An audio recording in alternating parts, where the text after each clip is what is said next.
भगवान विष्णु की लीला अनंत है और उसी में से एक वामन अवतार है। इसके विषय में श्रीमद् भागवत पुराण में विस्तार से उल्लेख है।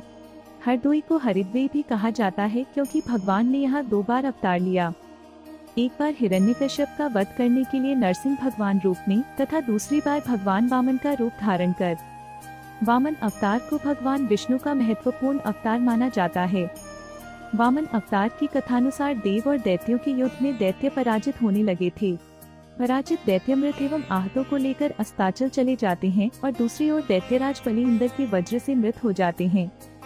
तब दैत्य गुरु शुक्राचार्य अपनी मृत संजीवनी विद्या से बलि और दूसरे दैत्यों को भी जीवित एवं स्वस्थ कर देते हैं। राजा बलि के लिए शुक्राचार्य एक यज्ञ का आयोजन करते हैं तथा अग्नि से दिव्य रथ, बाण, अभेद्य कवच पाते हैं। इससे असुरों की शक्ति में वृद्धि हो जाती है और असुर सेना अमरावती पर आक्रमण कर देती है। परिणाम स्वरूप स्वर्ग पर राजा बलि का आधिपत्य स्थापित हो गया और दैत्य गुरु शुक्राचार्य ने राजा बलि के स्वर्ग पर अचल राज के लिए अश्वमेध यज्ञ का आयोजन करवाया। देवताओं के राजा इंद्र को दैत्यराज बलि की इच्छा का ज्ञान होता है कि बलि अश्वमेध यज्ञ पूरा करने के बाद स्वर्ग को प्राप्त करने में सक्षम हो जाएगा। इंद्र भगवान तब विष्णु की शरण में जाते हैं। भगवान विष्णु उनकी सहायता करने का आश्वासन देते हैं और वामन रूप में माता अदिति के गर्भ से उत्पन्न होने का वचन देते हैं। दैत्यराज बलि द्वारा देवों के पराभव के बाद ऋषि कश्यप के कहने से माता अदिति पयोव्रत का अनुष्ठान करती हैं, जो पुत्र प्राप्ति के लिए किया जाता है। तब भगवान विष्णु भाद्रपद मास की शुक्ल पक्ष की द्वादशी के दिन माता अदिति के गर्भ से प्रकट हो अवतार लेते हैं तथा ब्रह्मचारी ब्राह्मण का रूप धारण करते हैं। महर्षि कश्यप ऋषियों के साथ उनका उपनयन संस्कार करते हैं। वामन बटुक को महर्षि पुलह ने यज्ञोपवीत, अगस्त्य ने मृगचर्म, मरीचि ने पलाश का दंड, आंगिरस ने वस्त्र, सूर्य ने छत्र, भृगु ने खड़ाऊ, गुरुदेव ने जनेऊ तथा कमंडल, माता अदिति ने कोपीन, सरस्वती ने रुद्राक्ष की माला तथा कुबेर ने भिक्षा पात्र प्रदान किए। तत्पश्चात भगवान वामन पिता से आज्ञा लेकर बलि के पास जाते हैं। उस समय राजा बलि नर्मदा के उत्तर तट पर यज्ञ कर रहे होते हैं। वामन अवतारी श्री हरि राजा बलि के यहाँ भिक्षा मांगने पहुँच जाते हैं। उनके तेज से यज्ञशाला प्रकाशित हो उठी। यह देख बलि ने उन्हें आसन पर बिठाकर आदर सत्कार किया और भेंट मांगने को कहा।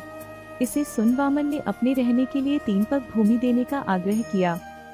हालांकि दैत्यराज गुरु शुक्राचार्य को पहले ही आभास हो गया था और उन्होंने राजा बलि को वचन न देने के लिए कहा था, लेकिन राजा बलि नहीं माने और उन्होंने ब्राह्मण को वचन दिया कि तुम्हारी यह मनोकामना जरूर पूरी करेंगे। बलि ने हाथ में गंगा जल लेकर 3 पग भूमि देने का संकल्प ले लिया। संकल्प पूरा होते ही वामन का आकार बढ़ने लगा और विकराल रूप धारण कर लिया। उन्होंने एक पग में पृथ्वी, दूसरे पग में स्वर्ग को नाप लिया।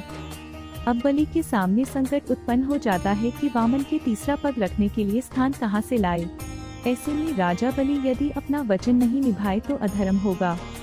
आखिरकार बलि अपना सिर भगवान के आगे कर देते हैं और कहते हैं, तीसरा पग आप मेरे सिर पर रख दीजिए। वामन भगवान ठीक वैसा ही करते हैं और बलि को पाताल लोक में रहने का आदेश देते हैं। बलि सहर्ष भक्त आज्ञा को शिरोधार्य करता है। बलि के द्वारा वचन पालन करने पर भगवान विष्णु अत्यंत प्रसन्न होते हैं और दैत्यराज बलि को वर मांगने को कहते हैं।